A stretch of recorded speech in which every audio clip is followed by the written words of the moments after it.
Hey everyone.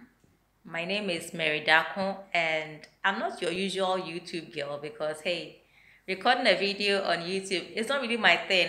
I'm a gospel musician, although I have songs out there. I have a video as well out there. But to record myself with a video, no, this is my first time. And I'm actually doing this because I had a prompting within my spirit to share this advice, and I know it will be helpful, it's going to be useful to someone, and it's going to change someone's life. I strongly believe that. So I got married in 2012. Yes. And I'm almost a decade into my marriage. So let me just give you a sneak peek. Well, before I even go to that, the topic that I'll be sharing with you on is how to choose a marriage partner, or from my personal experience, what I actually discovered after almost 10 good years of marriage, something that I discovered about my husband. And it's actually shocked me that, whoa, after all these years. So I'll go into the details of that very soon. So, like I said, I've been married for almost 10 years now. I got married in 2012. And let me give you a sneak peek into my current marriage life. So, I'm in a very happy marriage. My home is such that it's full of fun, it's full of happiness. Whenever I step out there, I'm more than happy to quickly come back home because my home is a place where I feel free to be who I am with my husband. He's my gossip partner. I get to discuss everything with him. I'm actually enjoying this marriage. So sometimes I ask myself, how did I get so lucky? How did I get to choose the right partner? And then it takes me back to what actually happened before I got married. So I remember I had been praying for a marriage partner early on in my life. I actually started praying for a good marriage partner early on in my life. And that was because I had seen a lot of people whose marriage was they were enduring in their marriage. Instead of their marriage to be one that has to be enjoyed, they were enduring it. So I said, no, I didn't want to find myself in this situation. So I started praying for the right partner very early on in life. And then he came along, but I was not sure whether he was the one or not. So this is what I did. I actually took a pen and a paper and I wrote down all the things about him that I liked, the things that were nice, the things that attracted me to him. And of course, to every person, as you get closer, you discover one or two things that you don't really like about the person. But for a marriage partner, I actually opened my eyes wide to see that what are the things that I don't like about him. And I made sure that I listed all of those things. So some of the things that I liked about him were, for instance, he was very caring, he was sweet, he was patient, he was God fearing, he had a big vision, and we both did not like poverty. Like, we wanted to run out of poverty because we had been through it long enough in our life to know that no, we don't want to repeat a cycle. So we all agreed on that, and these were the things that I liked about him. Now, the things I didn't like about him was the fact that he was short. Oh yes, he was short. And yes, I'm one of the ladies who actually admired thick, tall men. And he wasn't one of those. And also, when I saw him, I thought that he was a bit slow for me because I wanted to do things quickly, fast, but he would take his time. For instance, when he's dealing with people, he would take his time to understand them. I later discovered that that was because um, he was caring and he was patient. That attribute actually made me perceive him as being slow. So all of that. So what I did was that I compared the things that I liked about him to the things that I didn't like about him. And I realized the things that I liked about him were actually longer. The list was longer compared to the things that I didn't like about him. And on top of that, I had the peace of mind, such peace that can only come from above about him. And so that actually made me go ahead to marry him.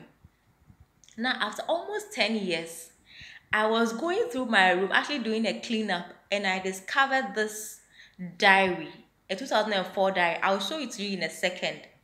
That was where I had recorded the things that I liked about him, the things I didn't like about him. And guess what?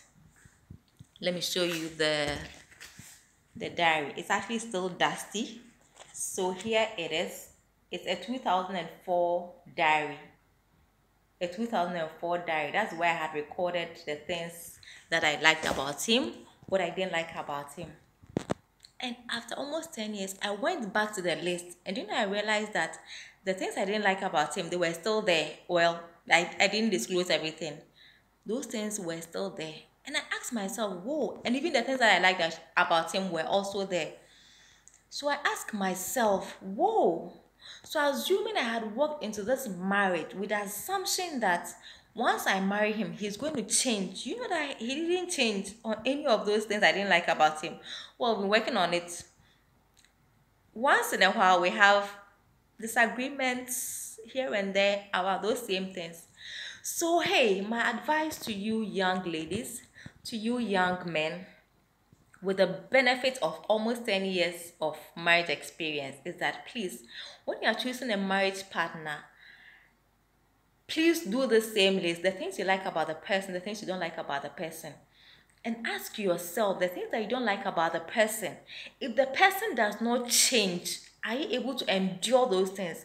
Can you actually live with the things that you don't like about the person for the rest of your life? If you cannot say yes to this question, then please take a pause and ask God to direct you further. Do not rush into marriage, and do not go into marriage with the assumption that, well, the person, I believe that once we have the time together, once we get married, he is going to change. No, he's not going to change. Absolutely not going to change. Experience has taught me that marriage does not change people. So please, if you don't like that thing about him, that attribute about him, and he hasn't changed, please don't think that he's going to change. If he's already abusive, if he's not treating you right, if he's not treating you with respect, don't think that once you marry him, he's going to change. Well, to take a big miracle for that happen. And if that miracle does not happen for him to change, then my dear, you are stuck with this person, with this thing that you don't like. You are stuck with it for the rest of your life. And as a Christian, an out is not really an option. So you'd rather take your time and get into the right marriage. This is what I discovered, and I pray sincerely from my heart that it helps someone. I pray that it helps you to make the right choice. Please, until you have that peace of God, please don't step into the marriage. Just take your time. It is better to take your time and choose the right partner than to rush into it, and then later on you realize that, hey, you have made a mistake. If you made a mistake, it will be difficult to reverse it. So please, this is what I did. It has helped me really, really much. So like I said, I made a list of all the things I liked about him, all the things I didn't like about him. And I asked myself, the things I don't like about him, assuming he does not change, can I live with those things? And it was because they were minor things. I mean, I wanted to be a perfectionist. Meanwhile, I myself, I wasn't perfect. So, and I realized that, well, I could live with those things. And I went ahead to marry him. And based on this diary, the revelation that I got from this diary, he has not changed. You see, the diary is still dusty. It's an old one. He has not changed on the things that I didn't like about him. And guess what? If those were life-threatening things, I don't know where I would be by now. So my dear, please wait on God. Let God lead you in choosing a marriage partner. And if that thing about him that you don't like, if that thing is still there, don't think that once you get into the marriage, he is going to change. Please, it doesn't work like that, okay? So please take your time, pray to God. Let him give you the assurance and the peace of mind to go ahead with the marriage. God bless you. And I pray that this message really helps someone in choosing the right person. God bless you again. Amen.